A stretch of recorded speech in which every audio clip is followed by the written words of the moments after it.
Welcome to Once Upon a Castle, unlocking the magic of Disney, past and present. I'm Ginny, your guide through the parks and the pages of Disney's rich history. Each week, we will share expert tips to help you plan your perfect visit and explore the stories, secrets, and legends that make the magic real. From Walt's vision to today's hidden gems, we will help you feel more connected, more prepared, and more enchanted every step of the way. So, whether you're counting down the days to your next trip or just dreaming of a stroll down Main Street, USA, this is your place to discover the wonder. This is Once Upon a Castle.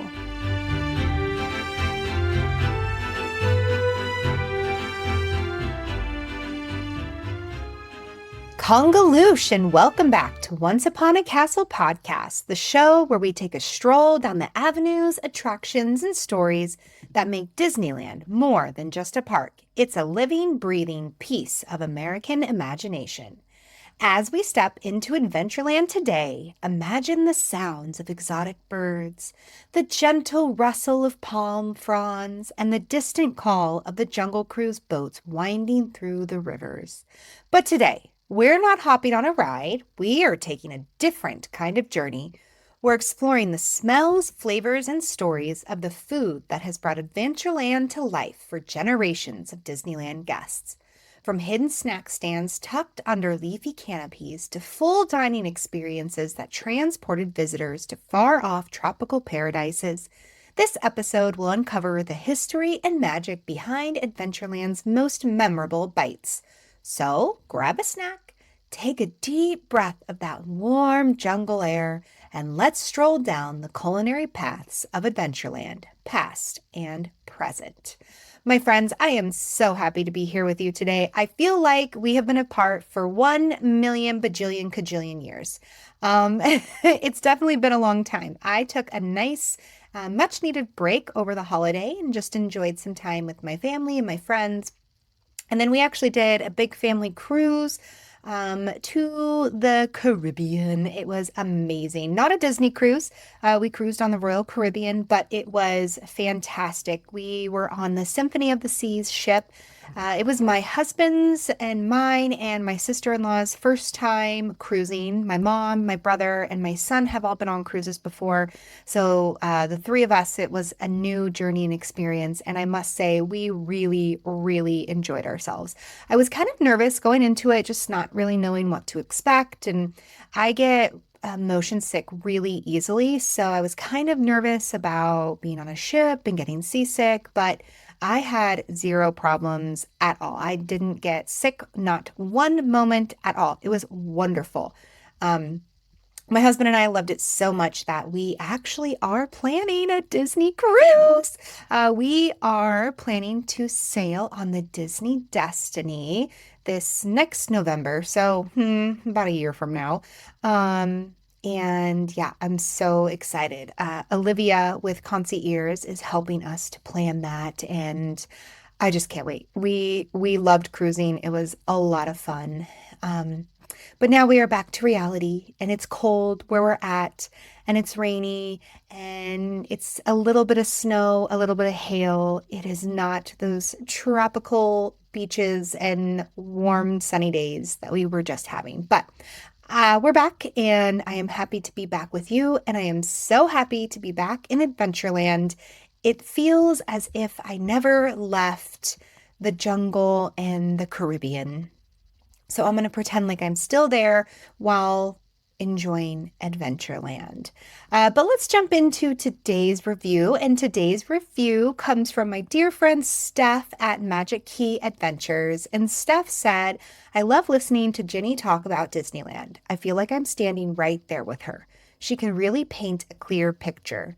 Her love for Walt and the history pours out of her, and I look forward to each episode. Thank you, Ginny, for all of your hard work in putting each episode together, and thank you for letting me be a part of your journey.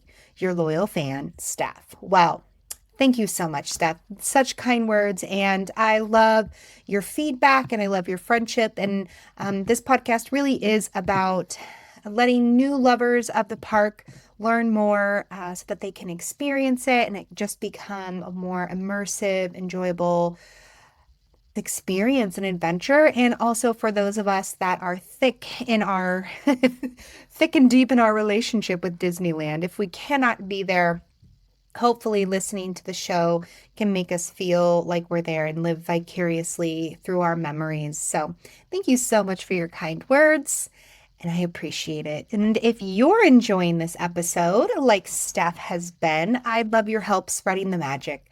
Please consider leaving a 5-star rating and review. Leaving a rating and a review really truly helps other Disney dreamers find their way to the podcast. All right, so you guys, I failed. In the hubbub of the holiday season and everything we had going on, I completely forgot to get your feedback from our last episode on social media. So the question I asked at the end of the last episode was, what entertainment would you create or bring back to Adventureland? And I am so sorry I forgot to post that. But I would still love to hear from you guys. So reach out and let me know. I'm going to tell you what I would really personally love to see is some kind of show that showcases Polynesian culture. So since we don't really have like a lot of space in Adventureland to host like a stage show, I was thinking some kind of show where it's more of like the street performers. And maybe they're in different locations around Adventureland at any given time. But things like maybe hula, or even like a storyteller, that would be really cool. So something similar to kind of what they do in Animal Kingdom with their performers in the different countries. We could do something like that in Adventureland. I think that would be really, really cool. I would love to see that. So Disney, I know you're listening to this podcast. Bring us some Adventureland street performers. All right, so let's jump into the bulk of things today. Welcome back to our journey through Disneyland's Adventureland.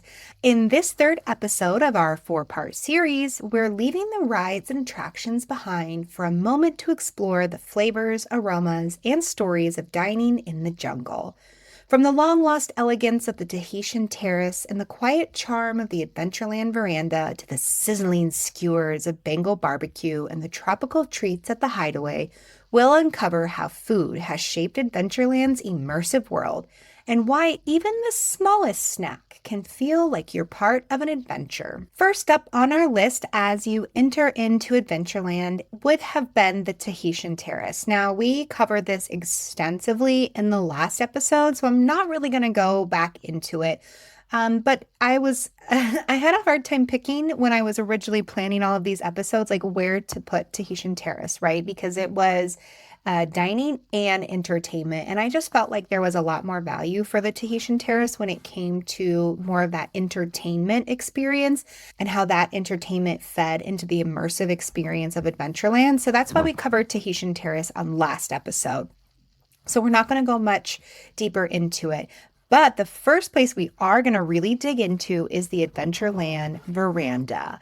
The Adventureland Veranda is a quietly important piece of Disneyland history, especially when you're telling the story of how Adventureland evolved from snacks to storytelling dining.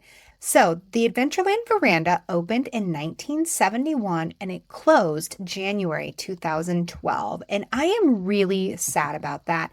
I started going to Disneyland in 2018.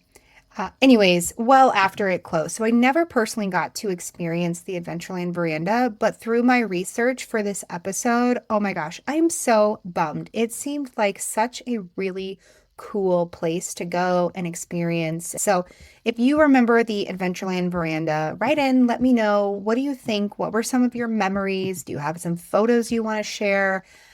I just need to know more about this place. So, like I said, opened in 1971 and closed in January of 2012. So it operated for over 40 years, though not always continuously or at full capacity in those later decades. But my gosh, that is a long run.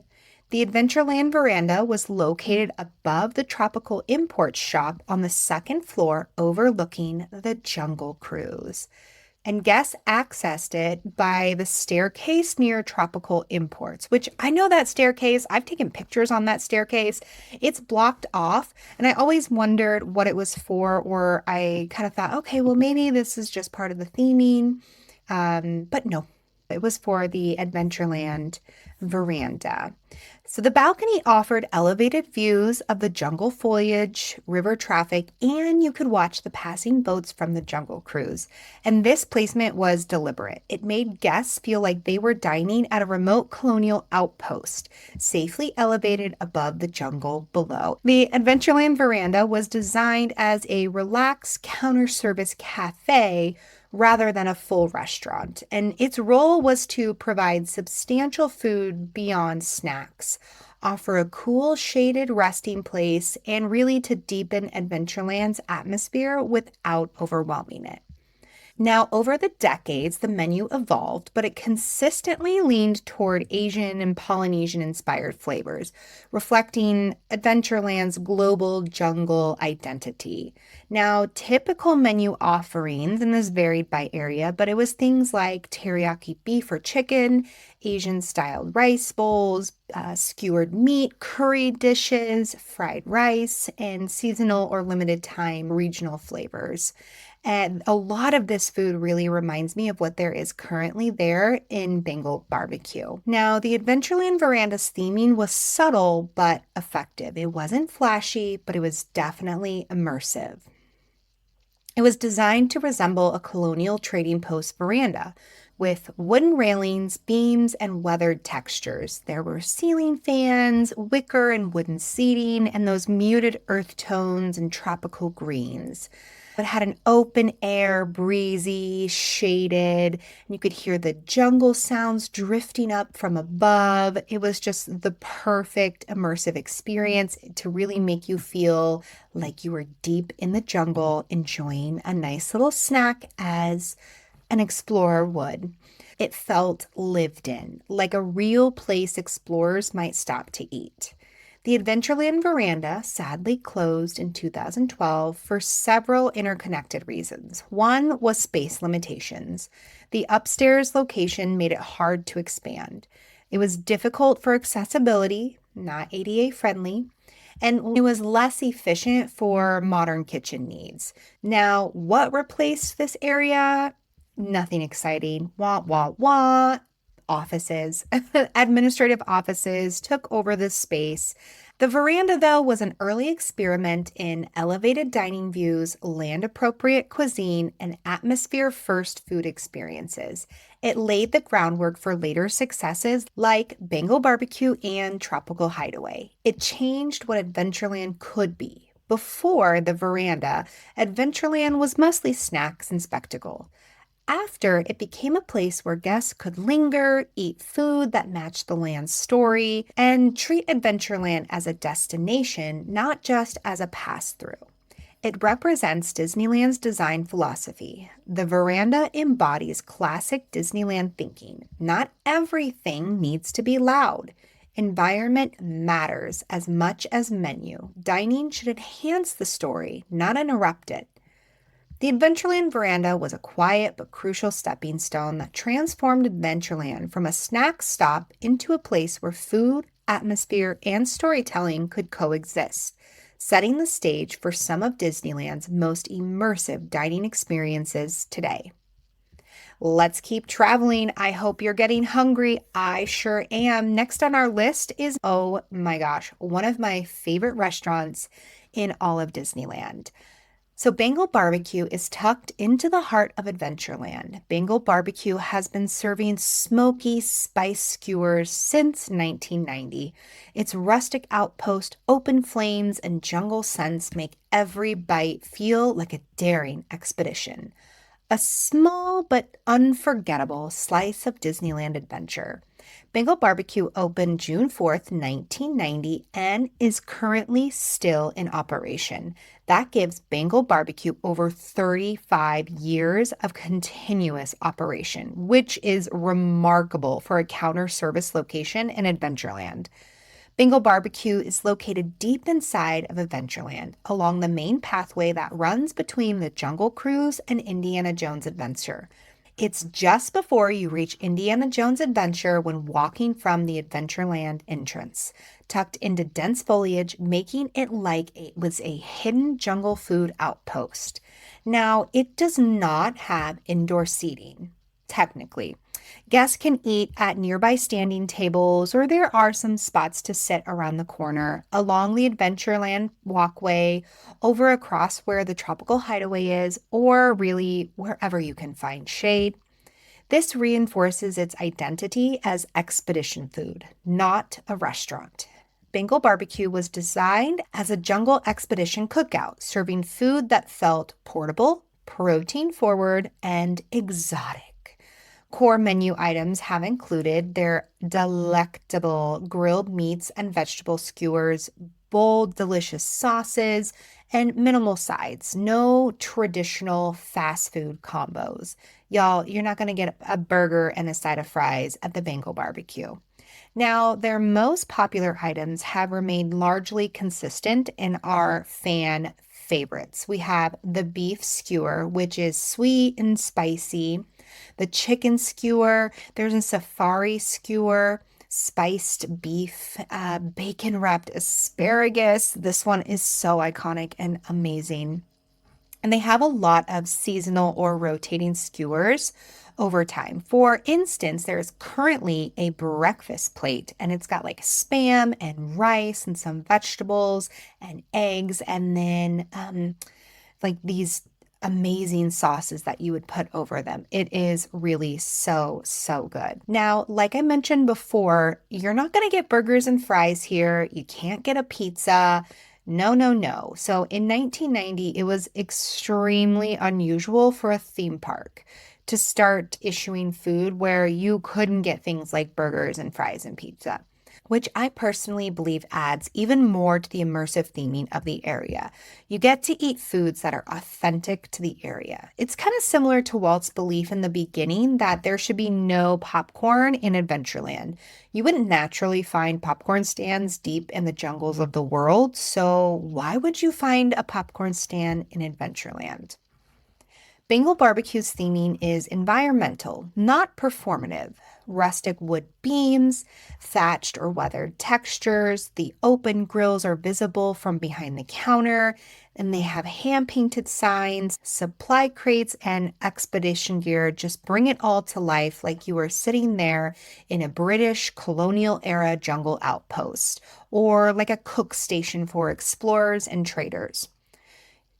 As you're walking into Adventureland, you can start to smell the food before you see it. The smoke and spice drifts into the walkway. Jungle sounds and music blend naturally. This is intentional sensory design, my friends. It sucks you in, playing into the outpost for weary explorers vibe, while also getting you to start drooling and start spending money. While many Adventureland dining locations have disappeared over the years, Bengal Barbecue survived because it solved a real guest need. Fast, filling, savory, easy to eat on the move types of food. It functions perfectly in Adventureland's narrow pathways, and it really was ahead of its time, long before food festivals or like those small plates. It quietly predicted modern theme park dining trends, and it fits in the land perfectly.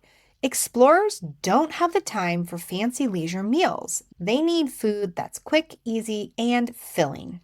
Bengal Barbecue also doesn't interrupt Adventureland. It enhances it. There's no large seating areas, no visual clutter, no thematic contradictions. It feels like it belongs. It really changed expectations for quick service. Bengal Barbecue proved that quick service doesn't have to mean bland.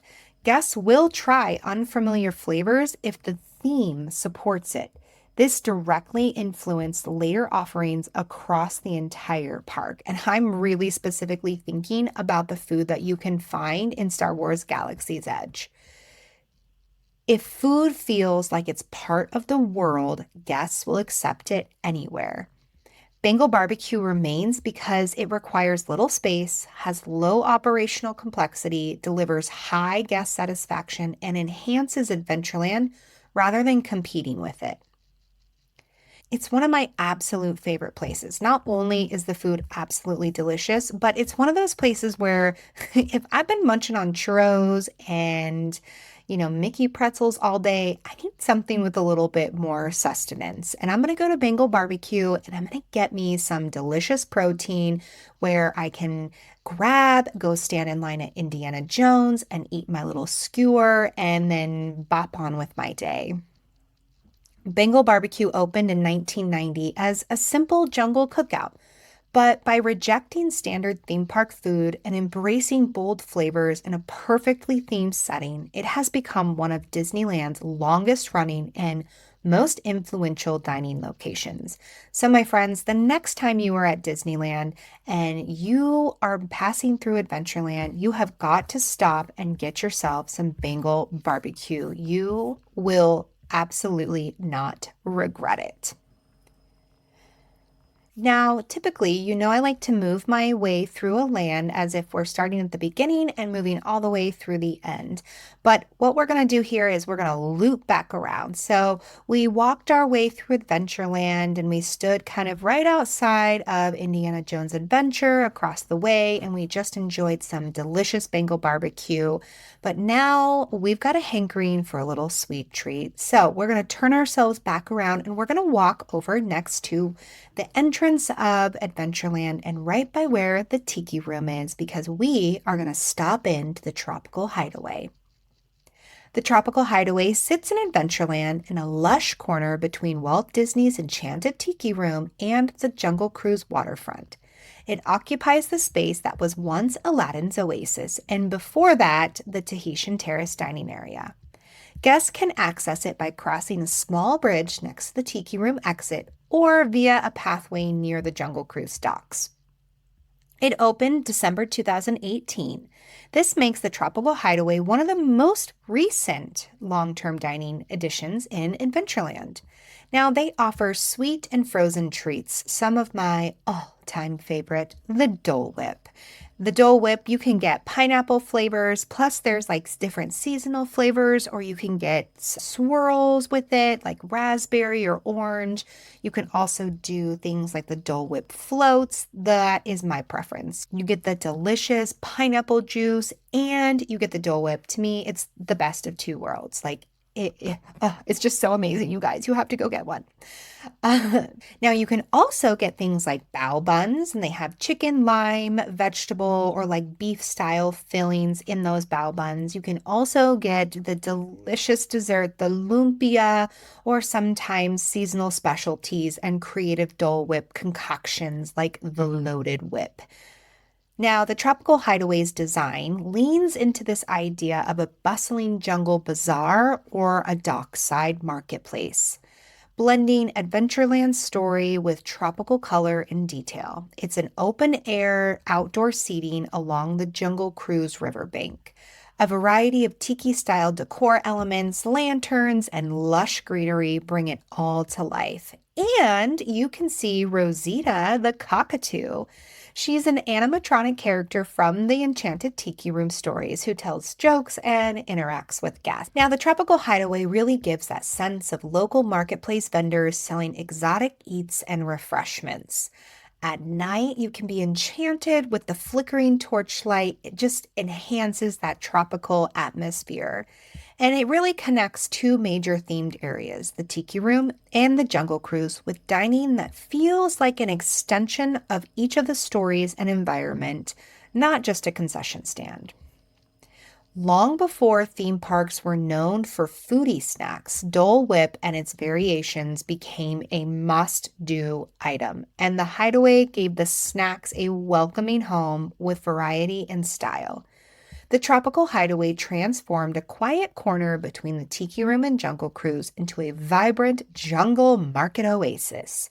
It gives guests a scenic, immersive spot to rest and enjoy unique flavors, and has become one of Disneyland's most beloved quick service stops. Now, we are certainly filling our bellies over here in Adventureland. Some of my favorite things to eat at Disneyland exist here in Adventureland. Now, you've filled your belly with the wonderful meat skewers or rice plates from Bengal Barbecue, and we just had a little dessert over from the Tropical Hideaway, a pineapple dole float for me.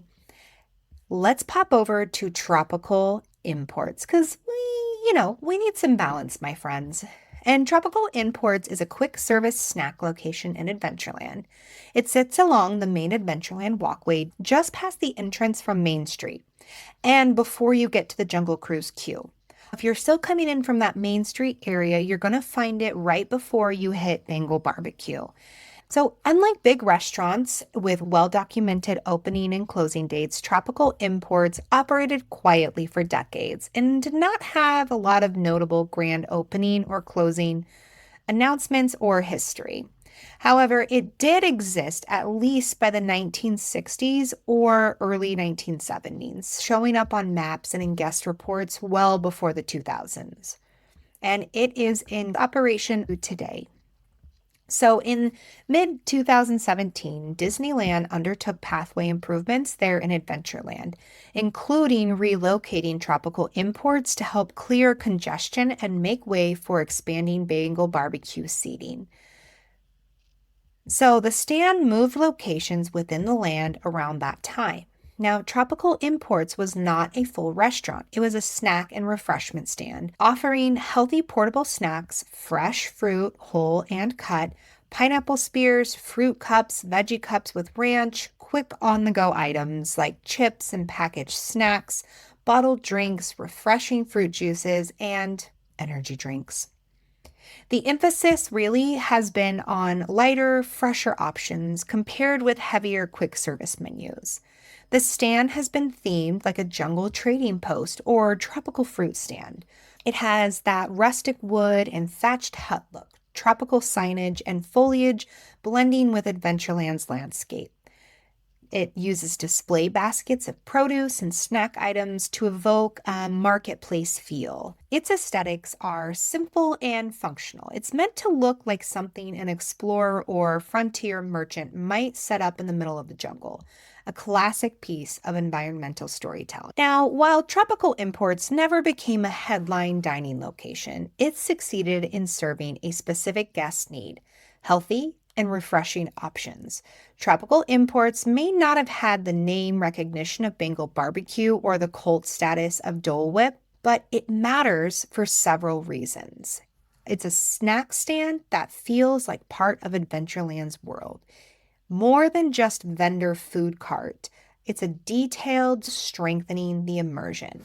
One thing that I personally love to do is go over to Bengal Barbecue. I love to get their rice plate where you get a couple of the skewers, you get a little thing of coleslaw type veggie mix, and then some rice, and then pop over to Tropical Imports and grab some fresh pineapple, and it makes the best meal. Or even on a hot day as you're wandering around the park, stopping in and getting some nice cold fresh pineapple, it just makes things so lovely, and it makes you feel like you really are an explorer trekking through the jungles of the world.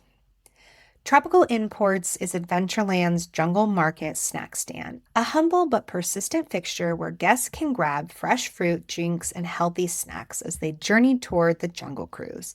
Its rustic tropical theming and convenient placement has made it a practical, if quiet, part of Disneyland's diverse food landscape, illustrating how even the smallest dining locations can help tell the land's story. Oh my goodness, my friends, we have made our way through dining in Adventureland, and that wraps up our delicious journey through Adventureland's past and present dining. From the quiet charm of the Adventureland Veranda to the sizzling skewers of Bengal Barbecue and the tropical delights of the Hideaway, we've seen how food not only filled stomachs, but also helped tell the story of this immersive land. Now, next time on Once Upon a Castle, I am beyond thrilled to welcome a very special guest, Skipper Freddie Martin from the Backside of Water. Freddie isn't just a Disney historian, he's a former Jungle Cruise skipper and a treasure trove of Adventureland knowledge. The Backside of Water has been one of my favorite podcasts and is a huge inspiration for this show, and I am truly honored to have him join us. You won't want to miss the stories, history, and insider perspectives he'll share about one of Disneyland's most beloved lands. My friends, if you enjoyed today's episode, don't forget to follow, rate, and leave a review. It truly helps more Disney dreamers and adventurers discover the magic of the parks. You can also connect with me on Instagram at Once Upon a Castle Podcast and on TikTok as at Virginia K. West. Now, guys, I am hungry and I'm drooling and I need to know. If you had to create a new dining experience for Adventureland, what would it be? What's the theme? What's the vibe? What's the menu? Guys, I'm so hungry. I've got to know. Please share your thoughts in the reviews on TikTok, Instagram, or even email me. I'll put my email in the show notes. So until next time, adventurers, keep the magic alive, keep the memories close, and as always, I'm wishing you a great, big, beautiful tomorrow. Congaloosh!